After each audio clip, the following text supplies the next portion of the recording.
Hola chicos, Professor Street here, hoy con un video sobre los sustantivos y los artículos, nouns and articles, right? So sustantivos, this is one of the words that you just kind of need to know what it is when I'm talking about it. Sustantivos means nouns, los artículos means articles, right? Just general articles. We have, just like we have in English, we have definite articles like the, book, the pencil, or we also have indefinite articles like a book and a pencil, right?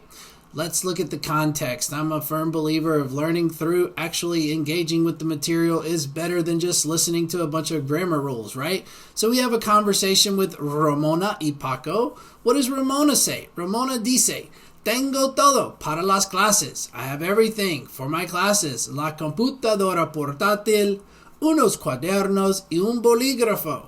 ¿Y los libros? Ay, no, ¿dónde están los libros? Mira, están en la mesa. So what materials does Ramona have ready for class? Well, it seems like she says she has tengo todo, everything. La computadora portátil, unos cuadernos y un bolígrafo. The laptop, some notebooks, a marker or a pen, right? So what seems to be missing? Paco reminds her about los libros, the books. Well, where are the books? Están en la mesa, on the table. So what do we think la or los means? That's right, the or the. Which words means a or some? Unos, some, plural, masculine. Un, singular, right? Which of these is a plural noun? We just went over this, right? So it's cuadernos, right? The computer or a computer, the notebooks, or a marker. Good. So let's get started with some rules. So we know nouns or sustantivos in Spanish are either masculine or feminine. There are some general rules. However, like with any language, there's many irregulars, right? So, but typically words that end in O are usually masculine. Un libro or el libro. Words that refer to males are masculine regardless of ending. Un profesor, un estudiante, un artista.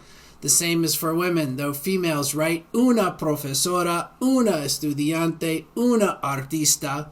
We notice here that estudiante and artista doesn't change based on gender. The definite or indefinite article tells us which of the genders we're referring to, right? Words that end in a are usually feminine. Una computadora. So look at rule number 1. Nouns, los sustantivos, are words that identify people, places, things, and abstract concepts. This is called universal grammar. Every language applies to. There's nouns in every language. They just look differently on paper. They sound differently to the voice, and you see them differently when they're written down, right? But all nouns, all sustantivos identify people, places, things, and abstract concepts. In Spanish, they're all either masculine or feminine. A general rule is nouns that end in E or a consonant may be masculine or feminine. You just got to memorize the genders of these nouns individually. Por ejemplo, un pupitre, a desk, right? Un reloj, a watch. But una serie, like a series, right? Like we all watch our Netflix shows or Amazon Prime shows. Una serie de Game of Thrones or Breaking Bad or Peaky Blinders, right? Una luz. A few nouns must be memorized as exceptions. Por ejemplo, el día, la mapa, right? They end in A, but they're masculine. And a lot of students will ask, well, why? Well, that is a great and fantastic question, and it's more of a historical linguistics question. For the sake of this class, sometimes the why is a great question, but not really relevant to the learning the material. There just are exceptions, just like in English, right? Language is like that. There's nuances and differences based on the influences throughout the hundreds or thousands of years that it's been forming, right? Nouns are classified as either singular or plural, just like in English, except they look a little bit different in Spanish. If we add an S to words that end in O, we have cuadernos.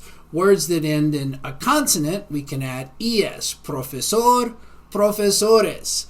When the final consonant is Z, we change Z to C and add ES. Luz, luces.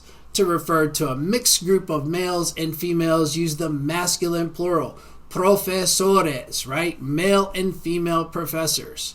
So remember, if you want to tell yourself, which conceptual learning, remember we talked about this before, be able to talk about what you know about the concepts as you're reviewing them. So nouns are gendered in Spanish, right? Masculine or feminine, singular or plural. If it ends in O, add S. If it ends in if it ends in a consonant, add ES.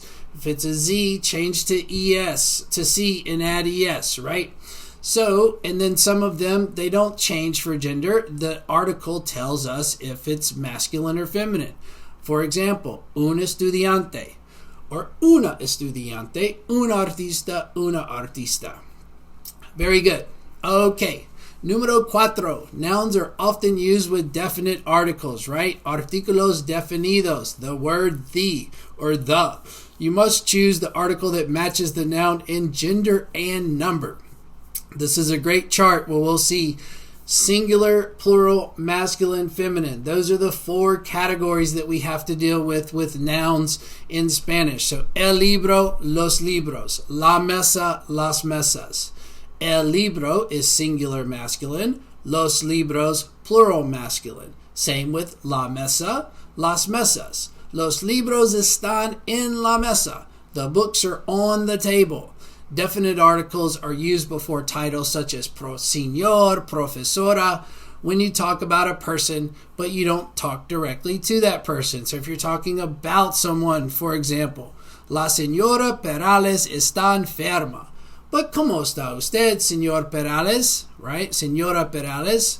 The English apostrophe S, which we use for possession, is never used in Spanish, right? To show possession, we must do other things. So we don't say mis amigas casa, right? We say la casa de mi amiga, right? Or we could do something like this. The definite article, el, the thing possessed, libro, de, and then who's the owner? El libro de Juan, right? It's Juan's book in English. Right? So math, language, a lot of times can look like math, right? There's formulas involved where you just plug in the correct components and there you go. You have your phrase. So remember the formula. Remember, possession never uses apostrophe in Spanish. We use things like possessive adjectives, which we'll get to later, or we can show possession with el libro de Juan, right? Anyway like that. So you can practice along with some of the vocabulary in the text, the ebook that we've been working with. So, número 5, los artículos indefinidos. All of these rules that we went over to get the definite articles, el, los, la, los, are very similar to indefinite articles, except we have unos, una, una, right? Hay unos bolígrafos y una botella. So there's some pens and a bottle in la mesa, on the table. So same thing. Unos, una, unas. Singular, plural, masculine, feminine. The four categories. Just keep thinking about this, saying it out loud, telling yourself, okay, definite articles are the, indefinite articles are un. Look at them, write the words down, write the articles with them. Some of this stuff, repetition, especially at the very beginning levels, is super important. And also saying things aloud is extremely important. If you're just working on the homework all in your head and you're never getting anything out, it's going to continue to be super abstract. The more you relate it and ground it to what you already know in English, the more you're going to start to understand these concepts, which is what we want, right? We want to get a good grade, but we also can get something valuable out of the course. We might as well do that as well. Okay, so vamos a practicar, chicos. Let's practice, right? This is directly from the book. I think it's page 27 or 28, something like that.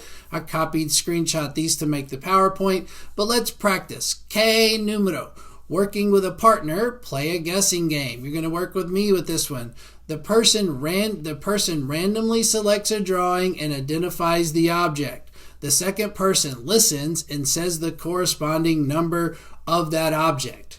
Don't forget to include the appropriate definite article, el, la, los, or las. So if estudiante A, if I were to say pupitre, estudiante B, you collectively would say número ocho. Sí, correcto.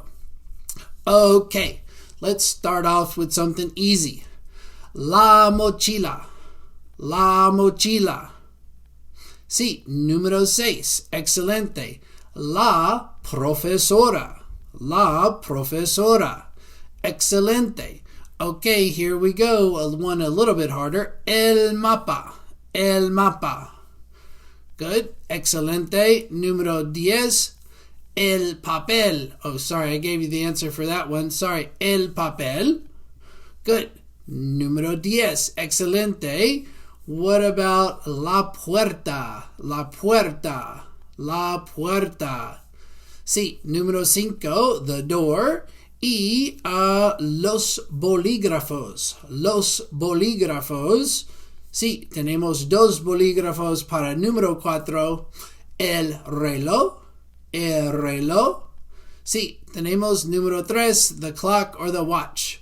So, excelente, chicos. Remember, just keep engaging with the material. Consistency is key. You will continue to get it. The longer you can sit in the, I'm not quite sure if I understand it, but I'm kind of getting it and I'm working my way through. That's where we want to be right now.